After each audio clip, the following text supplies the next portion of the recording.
Because they finally got to the point where they divided the country so much internally and the opposition. So he does not enjoy what he enjoyed 2, 3 years ago. He still had the majority support. That support has been diminished, is far below 50% now. And he's going to be replaced with someone much worse. I can guarantee you that because history repeats itself in these countries. You're listening to the Corbett Report. Welcome, friends. James Corbett here, CorbettReport.com. Today is the 22nd of December, 2015, so just about to turn into Christmas. But before we take a Christmas-New Year break at the Corbett Report, I thought it would be high time to get on someone that a lot of people have been asking for in light of recent events. Of course, that is Sibel Edmonds, founder and editor of BoilingFrogsPost.com, to talk about what's going on with Turkey lately. And I think if you've been watching the news at all, you'll have noticed a narrative emerging about Turkey and its relation to Syria and ISIS and its war, brewing Cold War with Russia, its internal battles with the Kurdish element in Turkey, the jailing of journalists and other things getting a lot of attention right now. There's a lot of brouhaha going around about Turkey, and obviously this is something that we've covered with Sibel on this program before in the past. So in order to set the table for today's conversation, I would invite you to go back and listen or re-listen to a conversation that we had a year and a half ago. Sibel Edmonds explains Erdogan's fall from grace, where we talk about the CIA's reverse engineering of Erdogan. From a golden boy, serviceable puppet to the mouthpiece establishment back even 4 or 5 years ago, suddenly becoming the pariah of the international politics in the recent months. And it's interesting to note that change, and it's something that I noted in a recent editorial called "Is Erdogan Being Set Up for a NATO-Backed Coup?", where I took a look at the media coverage that has taken place as of late, and found what I think is a disturbing trend towards vilification of Erdogan across the entire board: the alternative media, the mainstream media, U.S. media, Russian media, U.S. officials, Russian officials. Everyone seems to be ganging up on Erdogan right now. And I suppose we should preface this conversation by saying there are no good guys in international geopolitics, and we are not defending any particular bad guy, but it does seem strange that this is the exact point at which all different forms of analysis are converging, and there's no one that seems to be taking a step back to look at the bigger picture and see if something is being set up right now. So, with all that being said, and with all of that background being in the show notes for this conversation, so you can go and research more about that for yourself, let's bring Sibel onto the program. Sibel, thank you very much for joining us today. And first of all, let me just ask if it is your assessment as well that we are seeing a kind of strange convergence of a lot of different media narratives on this singular point of Erdogan is the pariah on the international stage right now. Absolutely, 100% with you on that. It's to a point of being surreal and being so many-sided. As you can see, Turkey has been so isolated because with what's going on between Turkey and Iran, because that relationship has cooled significantly since the beginning of this conflict with Syria, which started by NATO-US operations in 2011, and we covered that. Turkey and Syria, Turkey and Iran, and now, of course, latest Turkey and Russia. And the relationship started really getting frosty, as you know, in 2012, 2013 with the United States and NATO because of Fethullah Gulen and the whole CIA operation and the rift between Erdogan and Gulen, and the Gezi protests that you were covering, and we talked about all that. And I said it's basically time for him to go. But the biggest obstacle the US has been facing has been the popularity of Erdogan up until recently, about a year and a half ago in Turkey, as a preventive mechanism. Well, that obstacle we see that has been removed to a certain extent domestically in Turkey. But with international escalation, we are seeing this incredibly well-designed and almost unanimous, as you said, unanimous coverage of vilify Erdogan. Now let's be clear about why this is such an important move by setting up the historical context for this. I mean, is what Erdogan is doing right now objectively any worse than what has been going on in Turkey for decades under other leadership? Absolutely not. And I'm giving a definitive answer here, 100% answer, because I have lived under so many different administrations in Turkey. So what you had in Turkey since 1980, the United States, NATO, CIA, they massaged and directed Turkish military to for a coup. And we had the 1981 coup in Turkey, and we had a military regime which was installed by the United States. Okay, and this kind of continued till 1986, 1987. Then puppets were installed as the supposed elected government, the candidates that were actually forced upon people. And if you look at these people who became prime ministers since 1986, you will see what connects them.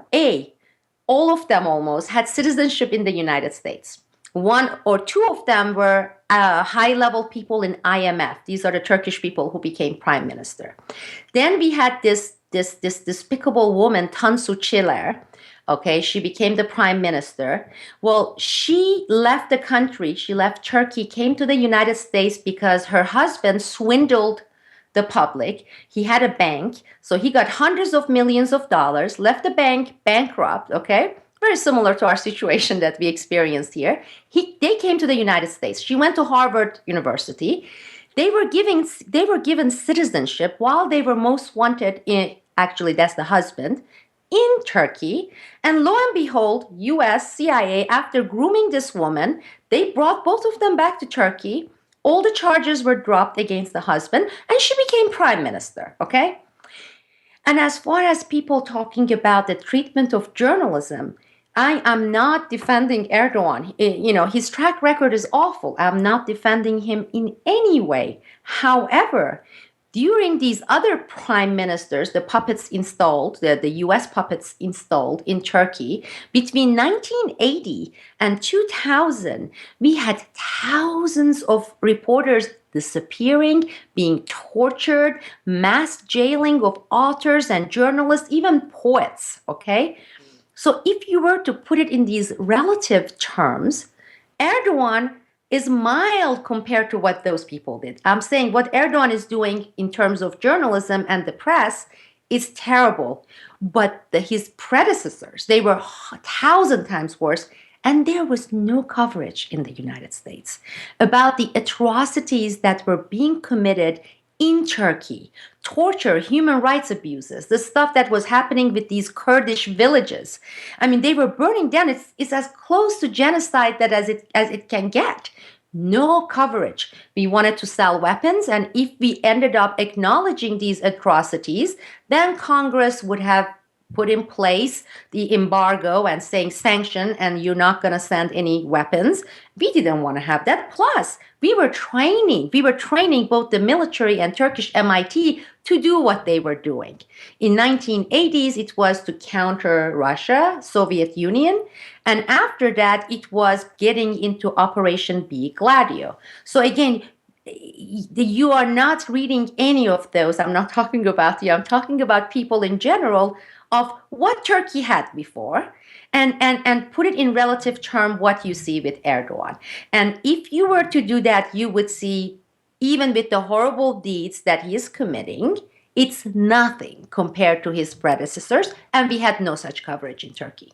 I mean, in the United States, in the United Kingdom, because those were the NATO US puppets installed there. We actually, through coup and installation, we put those people in place.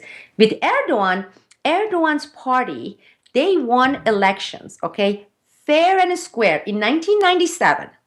Okay, people voted majority for Erdogan and his party, AKP. Within 2 weeks, military stepped in and said, the vote that doesn't count because we don't like these guys. Well, Turkish military, they don't take a piss without getting permission from the United States and NATO. So it was the United States, NATO saying, we don't want this guy. So the rift actually not wanting Erdogan had been in place even before he was elected the second time since 1997. Well, as always, the bright spotlight of media outrage and moral shock is always selectively focused, and here is no exception to that rule. But I guess the question then is, who is pulling these strings at this time? Is it NATO, CIA? Is it Israel? Is it elements within Turkey? Is it the Kurds? Is it Russia? Who's really pulling the strings, and why now? I have to say all of the above because currently Erdogan and the current administration, they're in this many fronted wars, okay? I mean, we talked about, I said Russia with Iran, relationship cooling, with the United States, NATO. Well, we have covered the issue of Fethullah Gulen. Well, Fethullah Gulen's network worth $22 billion. And as we know, Erdogan actually, through the court there, the Supreme Court, they actually issued this warrant saying we want this guy returned to Turkey. And they filed it with the United States government. So we are looking at this $22 billion worth guy who is in the United States. He's wanted in Turkey. He works for the CIA. Do you know what kind of lobby this guy has? There has been some coverage here and there on Fethullah Gulen. Just take a look at the number of senators and congresswomen and congressmen he has pocketed, with direct and indirect bribery. So you get a lot of media coverage that is completely guided, directed by Gulen, who works for the CIA. And of course, you have NATO. And now, of course, Russia has added its voice and has entered. So actually, Russia is siding with these groups, okay, indirectly. So it is many-fronted. And the people you're seeing here, again, I know I have said this before in your program, Kurds, as always, are being used. And they are going to be disposed of. All the time, this scenario, this story, or different versions of the same story, has come into play so many times in Turkish politics. It's Turkish both domestic politics and international politics. And I know they feel like right now they have some backing, but they are just a bargaining chip. And they have always been used as bargaining chip and later quashed and destroyed. So some of these figures you see going to Russia and being pat on the back and praises that are being sung here in the United States, in New York Times, etc. They are temporary. As you know, just like KLA and all other organizations, today they would do it. 6 months later, they're going to be listed as terrorist organization by the State Department. So it's going to be short-lived for them. Right now, they're just serving the function of a bargaining chip. All right. Well, let me then push back a little bit on this narrative and say that Erdogan is clearly involved in some manner in what's been going on in Syria. Turkey has been a staging ground and base of operations for Syrian opposition, i.e., terrorists. It has been a smuggling route for funds, for arms, for fighters. It has been a smuggling route out of Syria through Turkey for oil, and Erdogan's family members are implicated in that in, I think, a credible way. And Erdogan himself is linked to alleged terrorist financier Yassin al-Qadi, who we've talked about before, and other things of this sort. I mean, there's clearly some fundamental corruption going on. And on top of that, I haven't heard Erdogan kicking back against these types of elements within the military or the government that are threatening against him. I maybe that is going on, but why does this not implicate Erdogan himself in what's going on in Syria, for example? For this, we have to go back to 2011 when no one was covering Syria, and we broke the story of Turkey, NATO, US training what the people we call ISIS today in Turkey, in US Air Force Base in Incirlik, in Adana, on the border. So the stuff that you just listed Erdogan doing up until, I would say, 2014, mid-2014, was under direct order by the United States and the CIA that he was doing. And he was doing it under direct order from NATO. So in terms of training ISIS, which was actually NATO troops and US troops actually doing the training in the base, all those were completely done under direct order by the United States and together jointly with the United States. So what happened was, this is the United States, they being the United States, they wanted to have a quick Libya scenario with Syria, okay? It didn't happen. We were covering it in 2011. What happened? We ended up with this situation between Ukraine and Russia because then the United States, the CIA, NATO, they had to put the Syria and the whole goal objectives with Syria on the back burner and say, just sit here and simmer. We're going to go and get busy with Ukraine. We have another front, okay? We don't want to fight in many fronted wars. So the focus shifted to Ukraine. Now, when this happened, until this point, everything was being directly ordered to Turkey, Erdogan, and they were implementing it. Well, Turkey, Erdogan found itself in this situation saying, you told us to do this. Now we have 500,000, by then it was 500,000, now it's close to 2 million refugees coming in. Plus, we have basically declared war against Assad. This has wrecked our relationship with Iran and decreased commerce, okay? So they ended up singularly continuing what the United States, NATO started while they were busy, United States, doing the Ukraine front. And then, of course, a lot of things, the whole mechanism changed when they went back, this is the United States, back to, let's go back to the Syria issue and Russia playing its part. And then Turkey, in a way, felt, and this is Erdogan really betrayed it. It's like, you basically dug our graves. You started this. And after that, it was not stoppable. I mean, what are you going to do? You already have 1 million refugees. You're at war, basically, with Syria. So we're going to go ahead and do it our way. And that's what we have been seeing in the past 1 year.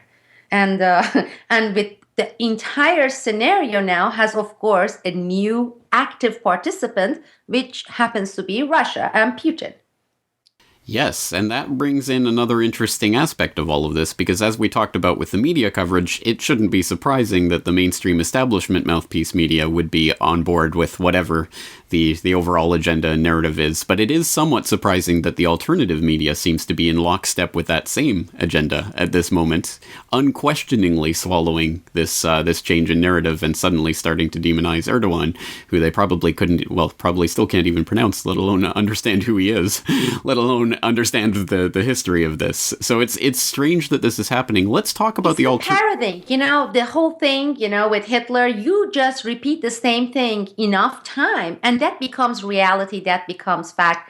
A lot of things we are hearing, a lot of things we are reading, some of them are not true, some of them are true, but the truth has to be placed within the context, within the history, and it needs to be viewed through different angles. That's when you really get into the pure aspect, pure truth part of it, because what we are getting is this muddied up parroting, repeated. I mean, I just read, and I sent it to you, the link written by Phil Giraldi, former CIA officer for UNZ, and I was like, I'm not saying what he was narrating there was not true, but it's missing context. It's missing so many other directly relevant ingredients, which makes it, I would say,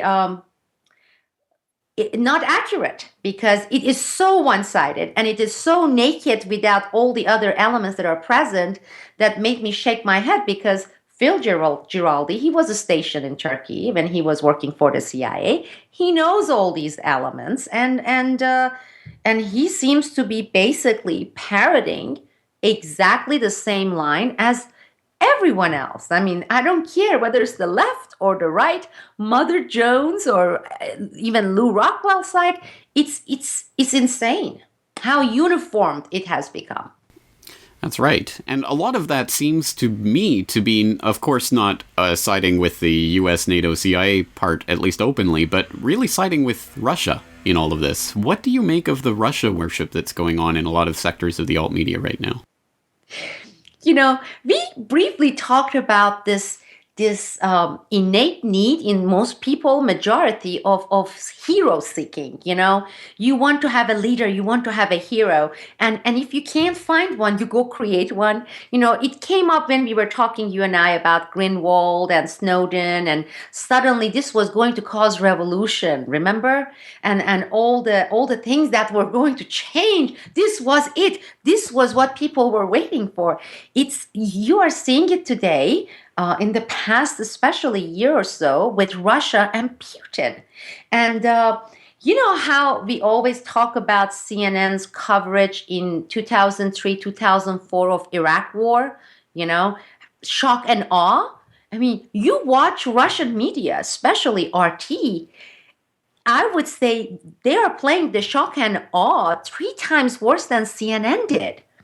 And it's like, we dropped 38 bombs. It's like, yeah. And then they were I marvel. I mean, the parallel between U.S. mainstream media warmongering, MIC loving U.S. mainstream media, and what we see today with RT, it's uncanny.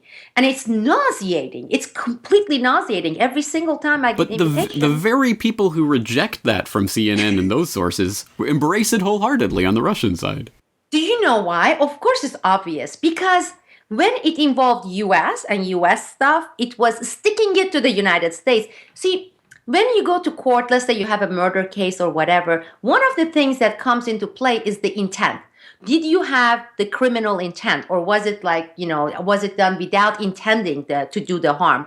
Well, with the intention of RT was, sure, they did have excellent coverage on U.S. civil liberties, which lacks what civil liberties, and all these cases, warmongering the United States, they shined, they were great.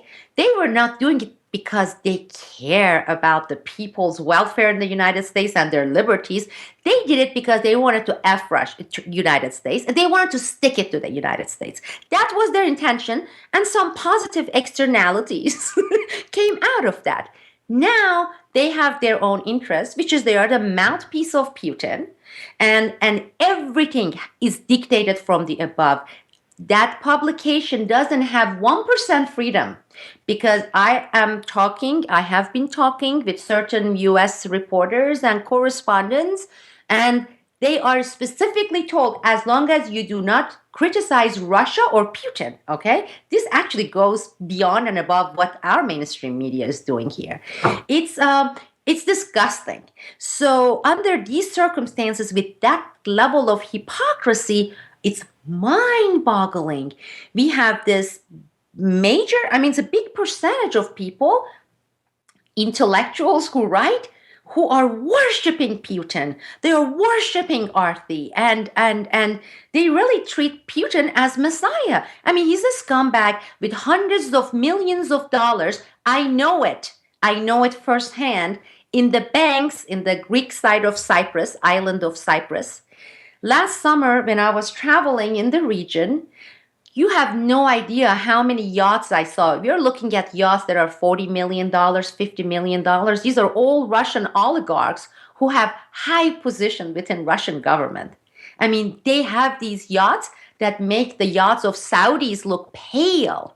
Okay, there's no coverage of any. No, but Sibel, Putin is fighting the oligarchs. Don't you understand? Oh, he's the people's president. And in fact, I just saw some dummy is writing about how Putin is celebrating whatever holidays, New Year's, among the people in some village in Russia, because he's the common man's man.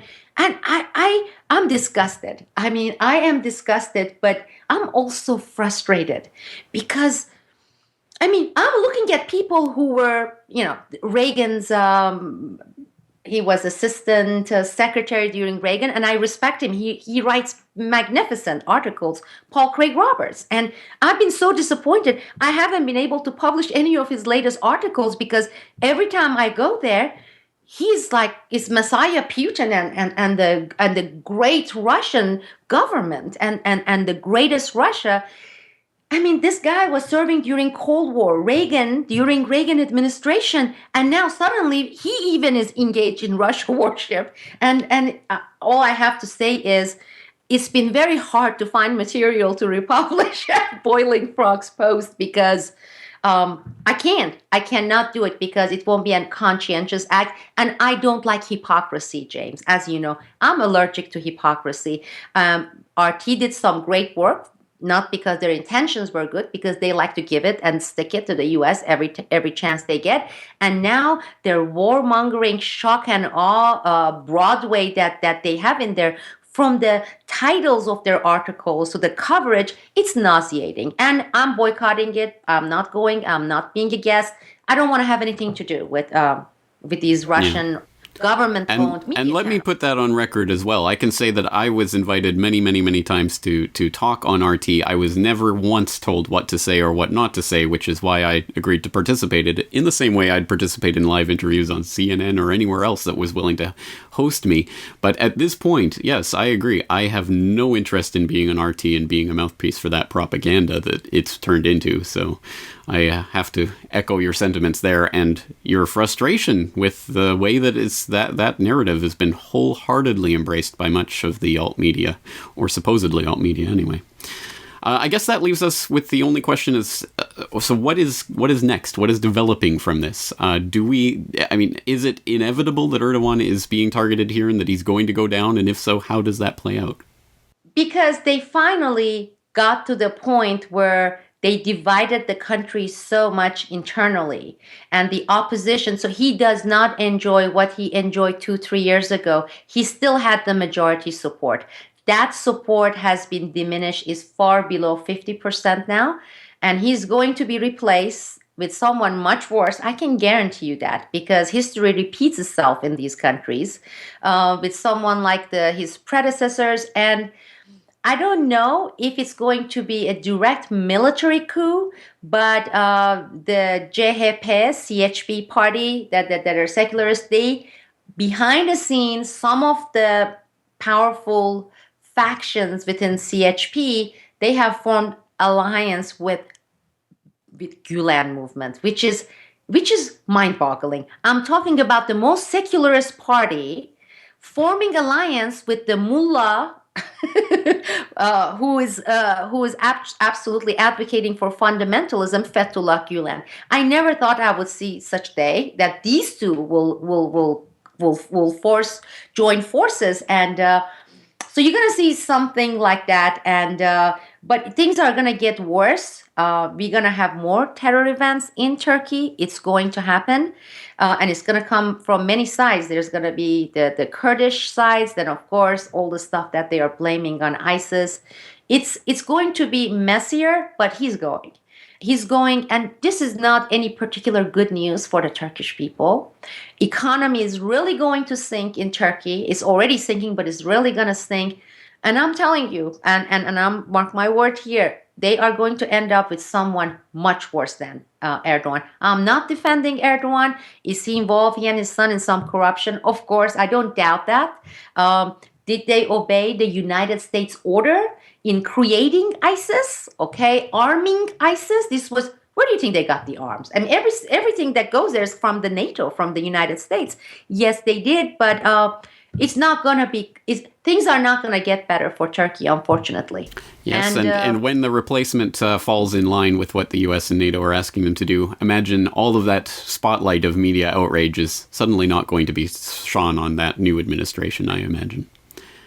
Before we let you go, one other thing that I think we should touch on, because we've talked about the media coverage being nearly unanimous, but there is an interesting blip on that radar that I would like to get your take on. USA Today, back in October, had a report on the Gulen movement secretly funding 200 trips for U.S. lawmakers and staff, and then in November followed up with more evidence of hundreds of thousands of dollars of improper campaign donations coming from the Gulen movement.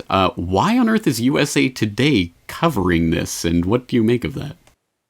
It is interesting. I was surprised, really surprised when I saw that article, but I have to give the credit to pretty strong and determined movements. It started with these teachers who started blowing the whistle. These are American teachers, because Fethullah Gulen, Mullah Gulen, also has the biggest charter school chain in the United States.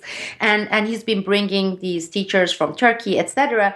But this group, they have been doing great job, and they don't give up. I mean, I know because I'm on their email list, so they have been bombarding reporters, trying to educate reporters, because most of them is like, who's Gulen? We don't know anything about Gulen. And unfortunately, nothing really came out of that, because I mean, the name of these US representatives, I mean, these people should be jailed for treason, okay? Foreign bribery given to congressional US representatives, okay? Of course, we know about Hastert and all the stuff, but at least you would think when it gets into the mainstream media, front page of USA Today, something would take place, right? Even if it's for the sake of appearances, they don't even bother with that, James. It's like, yeah, so what? Now it's kosher, you know? So what? I mean, they're really the level of brainwash, the level of boiling the water and to have the frogs sitting in it and not jump has reached that really steaming boiling temperature. The readership, in terms of Americans, we haven't really heard much reaction from them. Nothing happened in Congress. They didn't even go about issuing a statement condemning the article or denying it. They are basically looking Americans in the eye and they are saying, yeah, so what? What are you going to do? Because you have had thousands of cases like this, thousands. You haven't done anything. In fact, let's just make it official. That's what we do. What you gonna do? And the learned helplessness that you cover frequently is exactly that. Because you would go and ask any Americans, anybody, they will say, it's disgusting. But as far as why don't we do something about it, they will say, well, there's nothing I can do. It's the highest level learned helplessness. And without breaking that, things are just going to get much worse. And I don't know, you and I are going to be doing the same thing, talk about apathy, talk about learned helplessness. And I don't know how we're going to counter this. Well, on a more potentially positive note, we won't leave things there. I know that people are looking for your take on these types of issues as they're developing, but there hasn't been a lot of activity from yourself at boilingfrogspost.com recently because you have been exceptionally busy with what is coming next. Is there anything you'd like to let the audience know before we go? Sure. Well, we had that round table with you and Peter, and that, I think, was the catalyst, because the next day after we recorded and you published the round table, I declared that I am going to, together with a team of investigative journalists and producers and editorial cartoonists, etc., take Boiling Frogs Post to not next level, but 4 or 5 level higher. I want to have full-time investigative journalists, full-time producers, because a lot of people, they're trying to juggle their daytime jobs, so there's only so much they can do.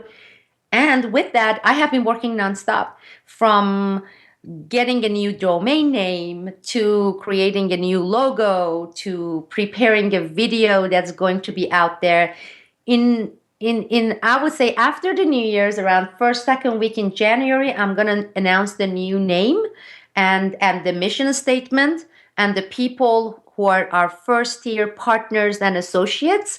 And the date that we're gonna launch a major, I'm saying major because it's triple major. It's major Kickstarter, crowdfunding, and we're gonna have a physical presence as well, because I want to set up a studio, recording studio for video, etc. It sounds and it is highly ambitious, but the model that I'm thinking of, and I have been working on it full time, doesn't exist. We have the singular models, and there are some really good ones. And then we have these jerks who are getting either corporate, mega corporation advertisement money, or they are getting the dynasty, Rockefellers and Soros and all these people. Each one of them gets $1.5–2 million a year. It's none of those models work. And this is going to be something that doesn't exist. And I have been looking, I have been searching, and we're going to need people. It's going to be people-powered media.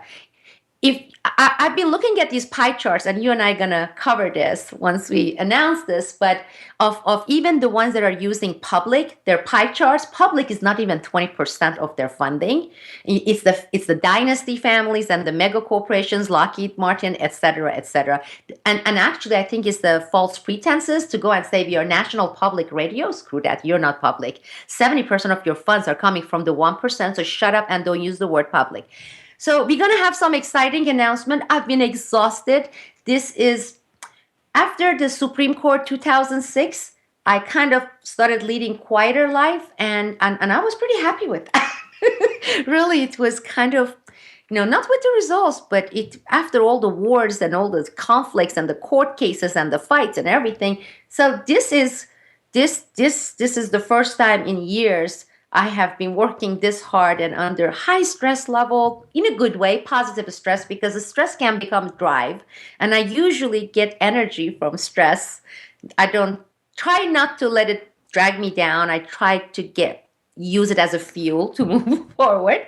And I think the announcement is going to come from you and I, because it's I just do this quick thing and you can wrap it up. It's I have been talking with people to do this promo video that they need a studio recording so that it's high quality, and I just freeze. I'm like, I have the chemistry. I can do it with James, and I can't do it with anyone else. So I'm even working on that. So it's going to be very exciting. Well, no one is looking forward to it more than me, but I hope other people are looking forward to it as well. We'll leave it there for now, a positive note, something to look forward to in the future. Sibel Edmonds, of course, in the meantime, boilingfrogspost.com is the place for more information on this. And of course, the show notes will have links to all of the articles and other things that we've mentioned today. Sibel, thank you very much for your time. Thank you, James.